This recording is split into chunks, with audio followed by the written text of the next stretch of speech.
we've been on an incredible journey of building our creative muscle at South African breweries, and it started actually in 2017 with a real desire to become Creative Marketer of the Year at Cannes, and it was I think the first step for us was real belief from senior leadership that marketing is an engine of growth, of organic growth for the business. The first step, after ensuring that you have alignment at the very top, was for us to create like a common language and a measurement system. And we've created a tool which is now part of our daily lives that helps us have conversations about creativity and what impact we believe it will have in the market. And the next step was around setting up the processes for our people to become capable at it. So there was a lot of capability building over the last 5 years. And then creating the platforms for us to make the work better. And I'll share one or two examples. And these are platforms that we stole with pride from the likes of Disney, Pixar, and Apple.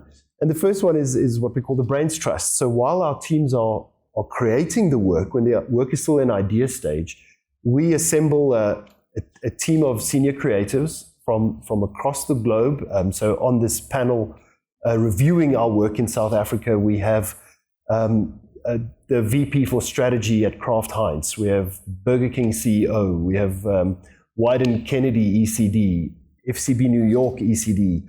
So in the room, reviewing my colleagues here, Xolisa and Camilla's work, and giving us great feedback to help sharpen the work. So the Brains Trust happens sort of in the early phases of creating the work. We then have a creative council, which is made up of a similar caliber of creative muscle that helps our teams review the work after it's been in market, to see, using our common language, the creative scale, just how good did this work land finally in the market, and how effective it was. And this also culminates in some internal awards processes, which are designed to mimic the FEs and the Cannes processes. So the judging panel is at that level. The categories are designed to be similar to those competitions, and that really enables our teams to start preparing work that is at that level. And I'm very proud of South Africa and Africa's contribution to the global tally. We've done really well last year, and we're putting in a lot of effort to continue that momentum.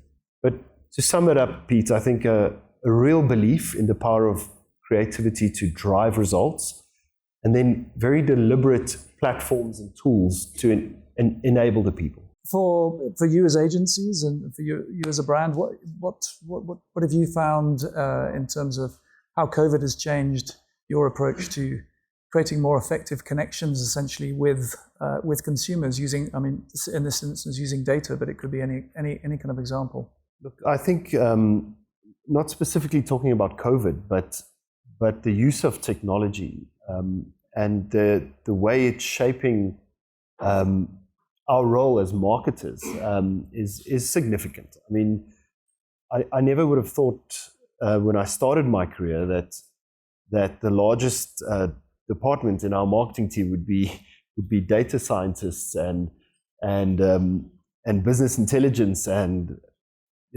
community managers, and so we've completely evolved. I think the way that marketing works, and I think talk about moving at the speed of culture and conversations, the ability to have business-to-business platforms with our customers, which didn't exist a few years ago. Now, almost 90% of our revenue is through a business-to-business platform, and that technology enables us to make, again, using algorithmic selling, the right order quantities for a customer, the ability for us to measure purchases right to the point of consumption, direct to consumer models. I mean, these were things that a few years ago did not exist in my world as a marketer, and now form a significant part of how we approach our business.